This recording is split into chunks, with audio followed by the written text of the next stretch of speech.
안녕하세요. 여러분과 함께 본영어 문법편을 공부하고 있는 영어 김과연입니다. 자, 드디어 이번 시간부터 챕터 8 Participles 분사에 대해서 진도를 나가보도록 할 건데, 정말 다행스럽게도 제가 누누이 강조드리고 있지만 투부정사만 제대로 공부하고 나면 동명사와 분사는 문법 규칙적으로는 설명할 게 많이 없다라 그랬었죠. 이 분사 챕터에서도 마찬가지로 설명할 게 많이는 없습니다. 대신에 뒤에서 배우게 될 분사구문이라고 하는 개념이 조금 보충 설명이 필요하기 때문에 거기서 시간을 좀 더 많이 쓸 계획이에요. 아무튼 분사가 왜 별로 공부할 게 없느냐, 우리 지금까지 공부했던 거 다시 한번 복습해 봅시다. 문법을 공부할 땐 뭐부터 공부한다? 품사와 뭐에 대해서? 문장 성분에 대해서 먼저 공부한다. 우리 품사 몇 개 배웠었죠? 기본적으로 뭐만 알고 있자? 4개만 알고 있자. 어떤 거? 명사, 동사, 형용사, 부사. 문장 성분은 몇 개 알고 있자? 4개 알고 있자. 주어, 동사, 목적어, 보어. 됐죠? 그런데 이 품사라고 하는 개념은 특정 품사가 특정 문장 성분에 들어가기 때문에 특히 더 잘 알아놔야 된다라고 했었고, 그렇다면 명사는 문장 내에서 어떤 문장 성분 자리에 들어갈 수 있었죠? 이제 바로바로 나와야 돼. 주어, 목적어, 보어 자리에 들어가는 거였고요. 동사는 문장 내에서 어디? 동사 자리에 들어갈 수 있었고, 형용사는 보어 자리에 들어갈 수 있었고, 부사는 아무데도 못 들어간다라고 했었습니다. 그쵸? 그 중에서도 형용사와 부사를 묶어서 우린 뭐라고 부른다? 수식어라고 부른다고도 했었고요. 됐죠? 자, 그런데 우리가 이렇게 품사라고 하는 뭐뭐사로 끝나는 개념도 배웠고, 문장 성분 뭐뭐어라고 하는 개념도 배웠습니다. 그런데 우리가 이거 말고 하나 더 알 필요가 있다라고 했어요. 그게 뭐예요? 뭐뭐류의 개념이었어요. 품사류. 이걸 왜 알아야 되는데? 우리가 명사는 주, 목, 보 자리에 들어가라고 배웠지만 엄밀히 말하면 명사가 아닌 친구들도 주, 목, 보 자리에 들어가더란 말이에요. 그러니까 엄밀히 말하면 딱 명사 그 자체는 아니지만 주, 목, 보로 쓰이는 녀석들, 즉 명사가 할 법한 일들을 하는 녀석들을 우리가 따로 정리해서 뭐라고 부를 수 있겠다? 명사류라고 부를 수 있겠다. 오케이. 그 품사가 가질 법한 기능들을 가지고 있는 것들을 우리는 땡땡류, 품사류라고 부르자고요. 오케이. 문법 교재에서는 뭐뭐류라는 표현 대신에 뭐라고도 부른다? 뭐뭐 상당어구라고도 부른다. 그런데 이런 뭐뭐류의 가장 대표적인 주자가 뭐였다? 바로 준동사였다라는 겁니다. 준동사가 뭔데? 자, 우리가 동사를 같은 의미를 가지고 있지만 다른 품사처럼 쓰이는 녀석으로 바꿔주고 싶어. 그게 바로 준동사라고 했었죠. 여기서 말하는 다른 품사의 종류가 뭐뭐 있을까요? 우리 품사 일단 4개밖에 안 배웠다 그랬어. 명사, 동사, 형용사, 부사 배웠잖아요. 그런데 동사를 다른 품사로 바꾸는 거니까 명사, 형용사, 부사로 바꾸는 걸 말하는 거겠죠. 여기다 다시 적어보면 명사, 형용사, 부사로 바꾸는 작업이다. 됐죠? 그런데 이런 준동사의 종류가 또 3가지가 나뉜다고 했었는데 그게 뭐였어요? 투부정사, 2번째 동명사, 3번째 마지막으로 우리가 이제 배우게 될 분사라고 했었죠. 여기까지 따라오셨죠? 자, 그런데 투부정사 같은 경우에는 어떤 품사로 쓰일 수 있다 그랬어? 명사적용법, 형용사적용법, 부사적용법으로 쓰일 수 있다고 했으니 명형부로 쓰일 수 있다라고 말하면 되겠고요. 동명사 같은 경우엔 이름부터가 명사가 들어있네. 무슨 적용법밖에 없다? 명사적 용법밖에 없다. 분사 같은 경우에는 기본적으로는 무슨 적용법? 형용사적 용법으로밖에 안 쓰이는데 플러스 알파로 부사적 용법도 있다라고 말할 수가 있다고 했습니다. 뭐 때문에? 분사구문이라는 개념 때문에. 됐죠? 자, 여기까지 왔으면 우리가 분사에 대해서 공부해야 될 내용을 거의 다 안 겁니다. 왜? 분사가 뭐로 사용된다고? 형용사로 사용된다고 알고 있으니까. 됐죠? 근데 여기서 한 발자국만 더 나가 봅시다. 우리가 투부정사와 동명사를 공부할 때 준동사의 성질이라는 것에 대해서도 배웠어요. 기억나시죠? 준동사의 성질은 일단 동사의 성질을 기억하고 나면 거기에서 끄집어낼 수 있다라 그랬었죠. 자, 동사가 어떻게 사용되는고 하니 주어, 동사, 목적어, 3형식 문장을 예로 한번 들어볼게요. 자, 문장 내에서 동사가 딱 나타났어. 그러면 이 친구의 앞에는 항상 뭐가 있더라? 주어가 있더라. 이게 첫 번째 동사의 성질이었죠. 그쵸? 두 번째, 동사는요, 자동사인지 타동사인지, 완전 동사인지 불완전 동사인지에 따라서 뒤에 목적어나 보어를 가지고 올 수도 있고, 안 가지고 올 수도 있었죠. 이게 동사의 두 번째 특징입니다. 세 번째, 동사는 누구에 의해서 수식을 받죠? 부사에 의해서 수식을 받았었죠. 이게 바로 세 번째 특징이 되겠습니다. 그렇다면 준동사의 성질은 어떻게 되느냐? 말만 살짝만 바꾸면 돼요. 동사는 앞에 주어를 가져올 수 있었지. 그런데 준동사는 진짜 동사는 아니니까 그냥 주어를 가져오진 못해. 그래서 뜻만 주어인 거, 의미상 주어를 가지고 오게 된다라고 했었습니다. 투부정사 같은 경우에는 어떻게 생기는 거였죠? 투부정사는 for 플러스 목적격이었었고요. 동명사 같은 경우에는 사실 아직 안 배웠어. 그런데 동명사 같은 경우에는 소유격이나 목적격을 의미상 주어로 가지게 됩니다. 그렇다면 세 번째 분사 같은 경우에는 어떻게 될까? 가 이번에 여러분들이 초점을 맞춰서 공부해야 될 포인트 중 하나가 됩니다. 됐죠? 두 번째, 분사 같은 경우에도 준동사라 그랬어. 그러면 뒤에 보충어를 가지고 올 수가 있겠죠.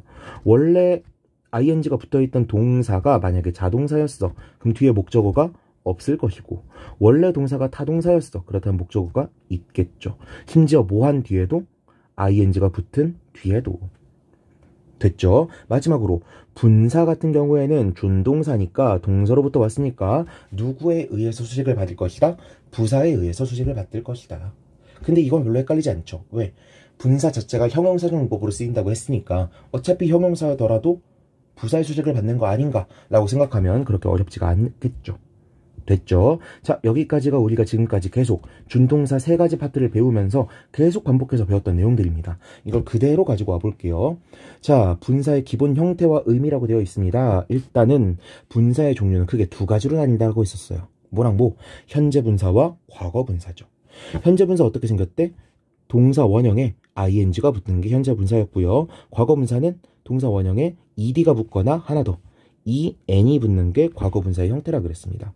그리고 제가 저번 시간에 hit을 가지고 예를 들어드렸지만 우리가 3단 변화형이라고 배우는 hit 여기서 맨 마지막 게 과거 분사를 나타내는 거거든요. 이런 식으로 ed나 en이 붙지 않고 과거 분사 형태를 이루는 불규칙 동사들도 있다라고 했었습니다. 이 형태 먼저 배우고 있으셔야 되는데, 자 보니까 동사에다가 ing를 붙이는 형태가 두 가지가 있죠. 우리가 지난 시간에 배웠던 동명사가 있고요. 우리가 지금 배울 현재 분사가 있습니다. 그렇다면 당연히 문법 문제에서 이걸 물어보겠죠. 특히 언제? 중학교 문제에서는 다음 중 밑줄 친 ing 중 쓰임이 다른 것을 골라라 라는 문제를 종종 낸단 말입니다. 그쵸? 내겠죠? 그렇다면 우리는 어떻게 구분하면 돼? 동명사 같은 경우에는 어떻게 쓰이고 명사적 용법으로만 쓰이고, 현재 분사 같은 경우에는 분사 구문 일단 생각하지 마세요. 무슨 용법으로 사용되고 형용사적 용법으로 사용되고, 이걸 기준으로 문제를 푸시면 되겠죠.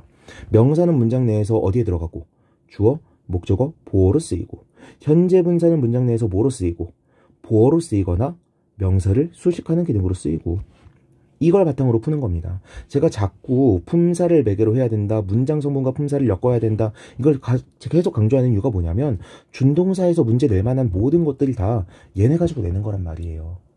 오케이? 그러니까 반드시 얘네부터 공부를 하셔야 된다. 자, 그래서 제가 여기다 표시해놨죠. 현재 분사와 동명사를 구분하는 게 포인트가 될 수 있다. 근데 어떻게 구분하면 된다? 현재 분사는 형용사적 용법, 동명사는 명사적 용법이라고 구분을 하면 된다라는 겁니다. 오케이? 보니까 현재 분사 해석 방법이 총 두 가지가 있대요. 첫 번째는 뭐뭐 하고 있는, 두 번째 뭐뭐 하게 하는 이라고 되어 있는데, 이거 그냥 외우지 말자고 통합해서 뭐뭐 하는 이라고 외워버립시다. 됐죠? 그럼 a falling leaf, 그러면은 fall 이라고 하면 떨어지다는 뜻이죠. 떨어지고 있는 나뭇잎이라고 굳이 해석하지 말고 뭐라고 해석하면 돼? 떨어지는 나뭇잎이라고 하면 되잖아요. flying birds 이것도 fly가 날다는 뜻이니까 나는 새, 끝나잖아요. 나는 중인 새, 굳이 이렇게 할 필요 없잖아. 그쵸? 뭐뭐 하게 하는 이라고 하는 것도 그래. An exciting story 라고 하면은 exciting 그럼 신나는 이라는 뜻이거든요. 신나게 하는 이야기 라고 하지 말고 그냥 신나는 이야기 라고 하면 되잖아요. 굳이 우리가 이렇게 해석을 나눠서 외울 필요가 없다. 국어적인 감각으로 알아서 슬쩍슬쩍 바꾸면 되는 것이지, 뭐뭐 하는 이라는 뜻만 알고 있더라도 충분히 번역하는데 문제가 없다라는 겁니다. 됐죠? 그래서 아래 있는 문법 설명 조금만 읽어보면 뒤에 명사를 수식하며 그 명사가 분사가 의미하는 동작을 직접 하는 능동의 의미를 나타낼 수 있다라고 되어 있죠. 능동이 뭐라 그랬어요? 주어가 한 거. 이게 능동이라고 했었죠. 어렵지 않습니다. 넘어가 볼게요. 과거 분사 같은 경우에는 뭐랑 비교가 되겠어요? 기본적으로 동사에 ed가 붙은 꼴은 우리가 두 가지를 알고 있죠. 첫 번째, 동사의 과거 시제형. 두 번째, 우리가 지금 배우고 있는 과거 분사형. 그렇다면 당연히 문제에서 뭘 물어보겠습니까? 밑줄 친 ed의 쓰임이 다른 것은? 이라고도 물어볼 수 있겠지만 더 고급진, 더 양질의 문제에서 뭘 물어볼 거냐면 얘가 문장 내에서 본동사로 쓰이고 있게 아니게를 물어보게 될 겁니다. 왜? 문장 내에서 본동사는 문장에서 정확히는 절 내에서 본동사는 반드시 한 개만 있어야 되거든요. 오케이. 나중에 접속사라는 개념을 배우게 되면은 접속사 플러스 한 개다.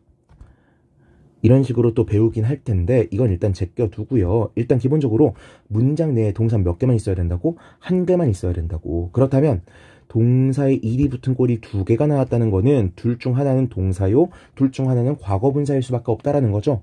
이걸 구분하는 문제가 충분히 나올 수 있겠죠. 오케이. 그래서 이런 것들도 중요하고 얘는 특히나 중학교에서만 중요한 게 아니에요. 중, 고 뿐만 아니라 토익, 공시, 편입 등등등 거의 모든 수험적인 시험 등에서 시험들에서 전부 다 물어보는 포인트입니다. 그러니까 제가 별별 하나만 치긴 했지만 맘 같아서는 한 3개 정도 더 치고 싶어요. 아니 4개 더, 5개 정도. 정말 중요한 포인트니까 잘 보시면 되겠고요. 제가 아까 과거분사의 의미는 뭐라 그랬죠? 수동의 의미라고 했어요. 그래서 이 수동이 뭐라 그랬어? 수식받는 명사가 다른 대상에게 뭐한 거? 당한 것. 이게 수동이라고요. 오케이? 당하다라는 개념은 국어에서 뭐랑 비슷하다고? 피동이라는 개념이랑 비슷하다라고 했었죠. 됐죠? 그런데 여기 보니까 뭐뭐 된, 뭐뭐 해진, 뭐뭐 당하는 이런 해석 방법은 잘 이해할 수 있어. 그런데 여기에 뭐뭐 한이라고 되어 있죠. 아래로 넘어가서 봅시다. 보니까 완료의 의미를 갖는다라고 되어 있죠. 완료가 뭐야? 이미 끝난 거. 이미 되어 있는 거를 나타내는 거거든요. 위에 잠깐 넘어가 보니까 a fallen leaf라고 하는 표현이 있죠. fall이라고 하면 떨어지다니까 a fallen leaf라고 하면은 이미 떨어진 바닥에 놓여져 있는 그런 나뭇잎을 말하는 거예요. grow라고 하는 게 자라다라는 뜻이니까 a grown man이라고 하면은 이미 자라버린 사람 이란 의미가 됩니다. 그런데 이런 용법으로 쓰이는 게 별로 없어요. 그래서 얘는 일단 무시하셔도 상관없습니다. 헷갈릴 것 같으면 과거 분사는 무조건 수동이다라고 기억하셔도 돼요. 아시겠죠? 일단 무시하시는 겁니다. 그리고 나서 나중에 문법을 더 공부하실 때 혹시나 궁금하시게 되면 다시 한번 읽고 아 이렇게도 쓰였었지 맞아 하고 지나가시면 되는 거예요. 어렵지 않죠? 이렇게 넘어가도록 하겠고요. 이 아래 보니까 감정을 나타내는 분사라고 나와 있죠. 자, 제가 아까 복습하면서도 말씀을 드렸습니다. 준동사라고 하는 것은요, 준동사의 성질을 갖는다고 했었는데, 준동사의 대표적인 성질이 뭐라고? 첫 번째, 의미상 주어를 갖는다. 두 번째, 보충어, 목적어나 보어를 가지고 올 수 있다. 세 번째, 부사에 의해서 수식을 받을 수 있다라고 했어요. 그쵸?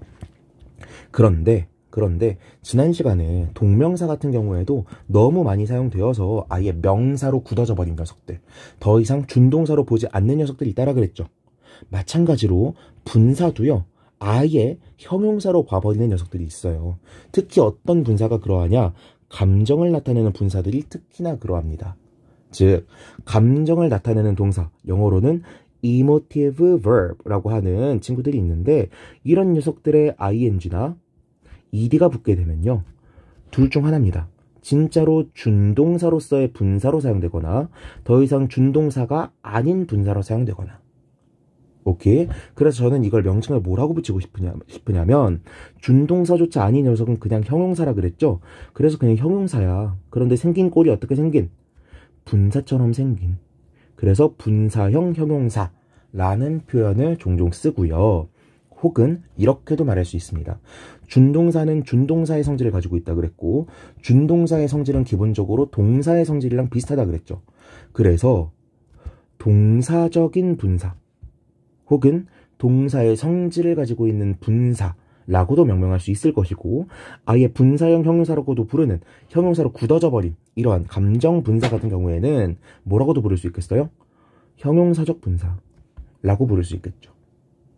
오케이? 명칭은 선생님에 따라 다르게 쓸 수 있는 건데 아무튼지 간에 분사형 형용사라고 하는 개념을 우리가 알고 있을 필요가 있다라는 거예요. 왜 알아야 되느냐? 아까 뭐라 그랬어요? 동사의 성질을 그대로 가지고 있다 보니까 동사가 만약에 타동사였어. 그러면 ing가 붙게 되면 어떻게 돼요? 그냥 타동사도 뒤에 목적어를 가지고 올 건데 ing가 붙게 되더라도 vt에 ing라고 쓸게요. 이 뒤엔 뭐가 와야 돼? 목적어가 와야 되겠죠. 다시 원래 동사가 타동사여서 목적어를 달고 왔다면 그 타동사에 ing를 붙인 타동사의 분사 형태도 현재 분사 형태도 뒤에 목적어가 와야 될 거라고요. 그쵸? 그런데 감정을 나타내는 동사들 emotive verbs 얘네들한테 ing를 붙이면 준동사인 경우도 있을 수 있겠지만 어느 경우일 수도 있다. 아예 형용사로 굳어져 버린 경우일 수도 있다라고 했었죠. 그럼 이럴 때에는 타동사에다가 ing를 붙였다고 하더라도 뒤에 목적어 같은 게 오면 돼요? 안 돼요?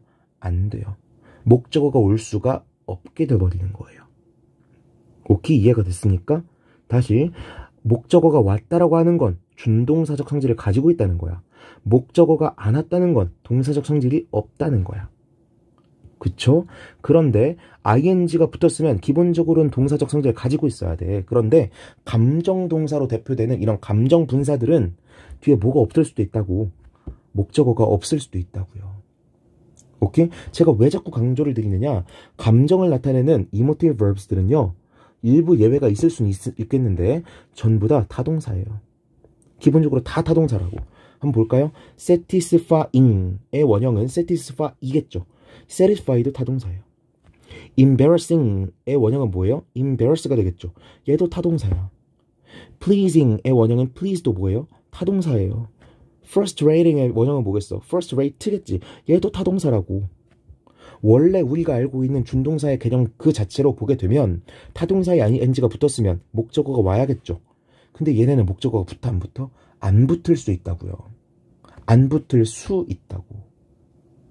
오케이? 제가 이걸 왜 자꾸 강조드리냐면 나중에 ing가 있니 없니를 가지고 ing가 맞니 ed가 맞니를 가지고 선생님들이 뭐라고 가르치느냐. ing 뒤에는 목적어가 있을 수 있어. 특히 타동사면 붙어 있어야 돼. 근데 만약에 뒤에 목적어가 없잖아. 타동사의 ing냐 ed냐를 따지고 있는데 뒤에 목적어가 없잖아. 그럼 그냥 ed꼴 과거분사가 맞는 거야. 이렇게 설명하신다고요. 다시 타동사 꼴이 있고 이게 ing가 맞니 ed가 맞니를 물어보는 문제가 있어.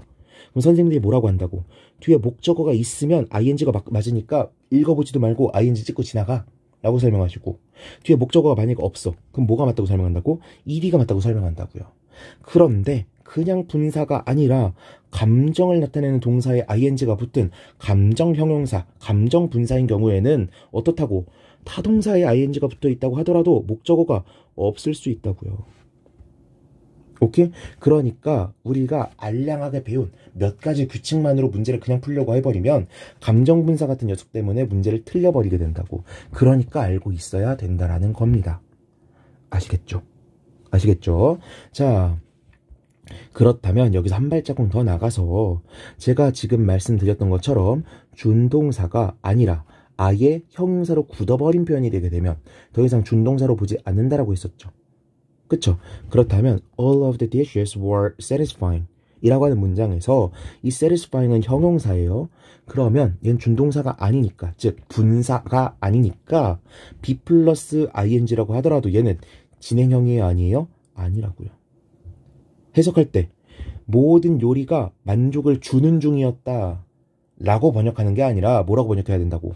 만족스러운, 만족시키는 이란 의미로 모든 요리가 만족시켰다. 모든 요리가 만족스러웠다. 라고만 번역하면 되는 거라고요. 오케이? 굳이 만족을 시키는 중이었다라고 번역을 할 필요도 없고 때로든 그렇게 번역하면 틀리는 거라고요. 아시겠죠? 별로 문법적으로 설명할 게 없어야 되는 부분인데 나중에 제가 수험적으로 문제를 어떻게 풀어야 되는지도 특강을 할 건데 이때 얘 때문에 헷갈릴까봐 힘들여서 공들여서 설명을 하는 거니까 일단 들어두시고 나중에 문법풀이 특강을 하고 나면 그때 다시 한번 돌아오시면 되겠습니다. 아시겠죠? 넘어가도록 하겠습니다. 유닛 2로 넘어가게 되면요. 지난 시간에 개괄 프린트로 배웠던 것들이에요. 분사의 위치는 한수, 명수, 명사의 앞일 수도 있고 뒤일 수도 있다. 그쵸? 그런데 명사의 뒤에 나오는 경우는 뭐라고 풀었을 수도 있다. 아직 배우진 않았지만 관계대명사 플러스 주격 관계대명사 플러스 비동사의 생략으로 볼 수도 있다라고 했습니다. 어렵지 않죠? 그런데 여기 보니까 수식을 받는 명사와 분사의 관계라고 되어 있죠. 제가 아까 필기할 때 뭐라 그랬어요? 투부정사는 for 플러스 목적격을 쓰면 그게 의미상 주어의 표시였어. 동명사도 소유격이나 목적격을 쓰면 그게 의미상 주어의 표시였다고요. 근데 분사는 의미상 주어를 어떻게 논하게 되느냐, 이거를 우리가 잘 봐야 된다고 했었는데 그게 여기 나와 있는 겁니다. 자, 분사와 수식받는 명사의 관계는 뭐냐면요, 의미상 주어와 수러의 관계입니다. 즉 분사가 ing가 맞니 ed가 맞니, 하는 게 맞니 당하는 게 맞니를 논할 때 의미상 주어를 누구로 놓으면 된다고? 수식을 받는 명사로 놓으면 된다고요. 볼게요. The river flowing through Seoul is beautiful 라고 해놨죠. 그러면 flowing부터 flowing에 가져온 서울까지 괄호치고 얘네가 분사 구로서 river를 꾸며주고 있는 구조입니다. 그쵸? 그런데 보니까 river와 flowing의 관계가 어떻게 돼 있어? 흐르는 강이죠. 흐르는 강이야. 누가 흐르고 있어요? river가 흐르고 있죠. 얘가 수식을 받는 명사이면서 동시에 flowing의 의미상 주어가 되는 거라고요. 오케이. I know the lady sitting by the tall tree.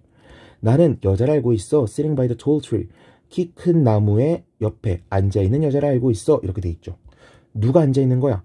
앉아있는 여자니까 여자가 앉아있는 거죠. 수식을 받는 명사가 의미상 주어가 되고 있는 거라고요. 수동관계도 한번 볼까요? There was a lot of furniture 이라고 되어 있는데 일단 표현 하나만 배울게요. There is 혹은 a가 나오고 뒤에 주어가 나오는 어순이 있습니다. 이걸 어려운 말로는 존재문, 존재구문이라고 부르고 저는 이 표현을 종종 쓰게 될 거예요. 이런 존재문은 어떻게 해석하게 되느냐? 주어가 있다라고 해석하시면 돼요. 주어가 단수다 그러면 is를 쓰시면 되고 주어가 복수다 그러면 are를 쓰시면 됩니다. 오케이. 이 구문은 특이하게 주어가 어디 나와 있다? 뒤에 나와 있다라는 것만 체크하시면 돼요. 그럼 there was a furniture. 주어가 누구예요? 얘가 주어라는 것만 알면 돼. 근데 뒤에 보니까 covered with dust라고 되어 있죠. 먼지로 덮여 있는 가구라고 되어 있네. 자, 분사와 수식을 받는 명사의 관계가 뭐라 그랬어요? 수식을 받는 명사가 의미상 주어가 된다 그랬죠. 가구가 덮어요, 덮여 있어요? 덮여 있다는 의미를 전달하고 싶은 거지. 그러니까 covered로 쓰고 있는 거라고요. 오케이. 이해됐죠? 하나 더. cover는 보통 타동사로 사용되거든요. 타동사는 ing가 붙게 되면 뒤에 또 뭐가 나타나줘야 된다고? 목적어가 나와줘야 된다고. 근데 뒤에 보니까 with dust라고 하는 전명구만 나와 있죠. 전치사구만 나와 있지. 뭐가 없어? 목적어가 없잖아요.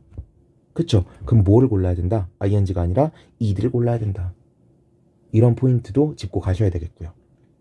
오케이. 자, 그래서 이 특징에 대해서는 이해가 되셨으리라 믿고 옆에 어퍼 포인트를 보시면요. 제가 어퍼 포인트를 총 3가지 정도로 설명을 드릴 겁니다. 첫 번째, 동사같이 생긴 거. 두 번째, 연결어같이 생긴 거. 세 번째, 형부처럼 생긴 거. 형용사, 부사처럼 생긴 거. 이렇게 포인트를 나눠드릴 건데 이 중에서도 연결사같이 생긴 거, 동사같이 생긴 게 특히나 중요합니다. 거기 중에서 동사같이 생긴 것을 오늘 처음으로 제시했다라고 보시면 되겠어요. 동사같이 생긴 거는 자, 문법 문제에서 ing를 말하는 것이든 동사에 ed를 붙인 것이든 아니면 동사 원형같이 생긴 것이든 동사에 s가 붙은 것이든 뭔가 동사에다가 밑줄을 그어놓는 경우가 있어요. 밑줄을 그어놓는 경우. 그러면은 우리가 이게 문법이 맞는지 틀리는지를 고민을 해봐야 될 거 아니야. 그쵸? 그런데 그냥 딱 문장 보고 나서 아무런 기준점도 없이 이게 옳은 표현인지 틀린 표현인지를 구분하려고 하면 굉장히 어렵습니다. 그러니까 우리 머릿속에 이 매뉴얼을 가지고 있는 거예요. 아, 아무튼 동사가 들어있는 동사같이 생긴 것에 밑줄이 그어져 있네? 그러면 나는 이 6가지 포인트를 검토할 거야. 이렇게 생각하시면 되는 겁니다. 첫 번째 포인트, 이 밑줄 그어져 있는 녀석이 동사일까, 본동사일까, 준동사일까, 이걸 따져보는 거예요. 왜? 한 절에는 본동사가 한 개만 있어야 되니까. 두 번째, 능동이니 수동인을 구분하셔야 됩니다. 여기서 물어본 것처럼 flowing이 맞니? 과거분사가 맞니? covered가 맞니? 현재분사가 맞니? 이런 것들을 물어볼 수가 있으니까 능동인지 수동인지를 보셔야겠고, 만약에 준동사가 아니라 그냥 동사야, 그럼 뭐도 봐줘야 돼요? 수일치도 보셔야겠죠. 그 다음에 사역동사, 직업동사 이런 것들은 아직 안 배웠으니까 넘어가도록 하겠고요. 오케이. 그래서 우리가 문법 문제를 풀 때 이렇게 밑줄까지 친절하게 그어져 있는 유형을 푼다면 그냥 진짜 밑줄 그어져 있는 것만 보고 동사같이 생겼네? 이 6가지를 판단하자. 이렇게 푸시면 되겠는데, 만약에 공시 문제를 풀어. 그러면은 되게 악질적이게도 밑줄 같은 걸 안 그어주고 문제 내는 경우가 있거든요. 2023년도 문제 같은 경우에는 밑줄을 그어서 문제를 내줬어. 근데 2022년도까지는 밑줄을 안 그어줬단 말이야. 그냥 문장을 하나 줘놓고 옳은 문장이니 틀린 문장이니를 구분하기 시켰다고요. 그럼 여러분들은 어떻게 해야 되느냐? 일단 문법 문제로 나올 만한 포인트들에 다 밑줄을 그어놓고 하나하나 매뉴얼로 자체적으로 점검하시는 거예요. 이런 문장을 딱 봤어. The river flowing through Seoul is beautiful. 이런 문장을 딱 봤어요. 그러면 저라면 제일 먼저 뭘 할 거냐? 동사같이 생긴 거에 밑줄을 그어놓을 거예요. 어떻게? 보라색으로. 이런 식으로. flowing도 flow라고 하는 동사가 들어있네. is도 is. 비동사네. 일단 밑줄을 그어놔. 그 다음에 제가 여기다 표시해 놓은 것들을 하나하나 검토할 겁니다. 오케이? 검토했는데 괜찮다? 넘어가시는 거고요. 검토했는데 틀린 것 같다? 그럼 정답으로 고르시면 되는 거죠. 오케이? 아무튼 우리가 마음속에 나름대로의 자체적인 매뉴얼을 가지고 있어야 된다. 다르게 말하면 체크리스트를 가지고 있어야 된다라는 겁니다.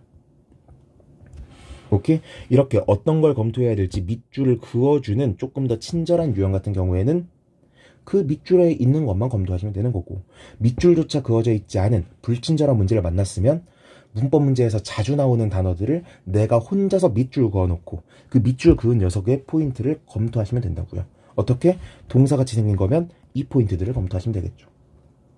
어렵지 않죠? 이런 식으로 보시면 되겠고, 아래 보시면 과거분사가 능동의 의미를 나타내는 경우라고 되어 있죠. 앞에서 말했던 완료의 의미를 나타내는 건데 당장 아실 필요 없고 그냥 혼자서 읽어보고 지나가시면 되겠습니다. 됐죠? 자, 이 아래에 있는 거 한 번만 볼게요. 자, 명사를 수식하는 분사라고 되어 있는데 제가 뭐라 그랬어요? 수식을 받는 명사와 분사의 관계는 의미상 주어와 수어의 관계와 같다라고 했었죠. 보니까 open the locking 혹은 locked door 이라고 되어 있어. 한정사, 관사부터 명사까지가 하나의 명사구네요. 명사구 안에 ing나 ed가 있는 것으로 보아 얘는 명사를 수식해주는 분사야. 그쵸? 그렇다면 이 분사가 ing가 맞니? ed가 맞니? 능동이 맞니? 수동이 맞니를 따져보려면 뭘 따져야 된다? 도어와의 관계를 따져봐야 된다.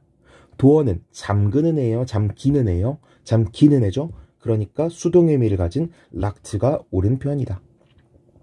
됐죠? 자, 2번 보니까 people, 명사 다음에 ing가 났어? 그렇다면 명사 뒤에 ing가 나와 있으니까 여기서부터 다음 동사 앞까지 전부 다 분사구가 되는 거고, 이 분사구가 people을 꾸미고 있겠죠.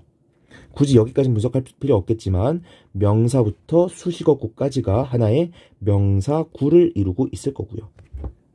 오케이? 한수 명수가 되는 거예요.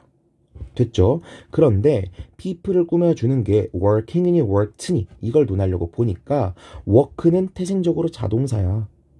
자동사는요 기본적으로 PP 형태로 쓰이지 않습니다. PP 형태로 남을 꾸며주지 않아요. 오케이? have pp처럼 완료를 나타내는 수동의 의미를 나타내지 않는 표현 같은 경우에는 worked 이런 식으로 쓸 수가 있겠지만 명사를 수식해주는 분사로서는 PP 형태로 사용되지가 않습니다. 그래서 working이에요. 이거는 수동태 챕터를 배우고 나면은 조금 더 이해하시기가 쉬우실 거니까 당장 이해가 안 되셨어도 넘어가셔도 됩니다. 됐죠? 근데 여기서 제가 사실 대충 풀어서 그렇지 하나의 포인트가 더 있어요. 뭐냐면 working이니 worked니 이걸 물어보고 있잖아요. 제가 만약에 이렇게 대괄호로 선택지를 주지 않았다면 여러분들은 하나 더 검토를 하셨어야 됩니다. 뭔데? 얘가 동사계, working, worked가 동사계. 이것까지 같이 구분을 하셔야 되거든요. 이거는 나중에 문법 특강 때 다시 한번 다루는 걸로 하고 일단은 그냥 지나가도록 할게요. 됐죠? 3번 보시면은 자, the English newspaper 이라고 되어 있죠. 더라고 하는 한정사 나와 있고 English newspaper 얘 그냥 한 덩어리로 볼게요. 이거 명사라고 되어 있고요. 그 뒤에 나오는 ing, pp가 나와 있는 거 보니까 뒤에 나와 있는 수식어 한, 수, 명, 수 이렇게 쓰인 거죠. 앞에는 수식어가 없고 뒤에는 수식어가 달린 형태로. 자, 아무튼 그렇다면 making 혹은 made가 앞에 나와 있는 English newspaper 이 친구를 꾸며주는 구조라는 것인데 그렇다면 어떻게 따져야 된다고? 수식을 받는 애가 의미상의 주어가 되는 거고 의주, 수식을 해주는 ing, pp가 수러가 되는 거니까 어떻게 따지시면 돼요? 영자 신문이 만들어요, 만들어져요? 만들어지는 거죠. 그러니까 making 대신에 뭐가 맞다? made가 맞다. 수동형의 의미를 가지는 과거 분사가 맞다라고 보시면 되는 겁니다. 어렵지 않죠? 이런 식으로 구분을 하시면 되겠어요. 자, 넘어가 보시면 보어 역할을 하는 분사라고 되어 있는데 이거는 다음 시간부터 하도록 하겠습니다. 진짜 공교롭게도 자꾸 2유닛 정도 하면은 딱 30분이 지나게 되는데 앞으로는 진도를 조금 더 빨리 뺄 수 있을 때는 빨리 빼도록 하겠습니다.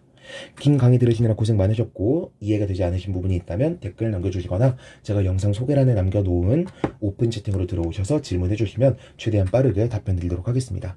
다시 한번 화면 띄워드리면서 이상 이번 강의 마치도록 하겠습니다. 수고하셨습니다.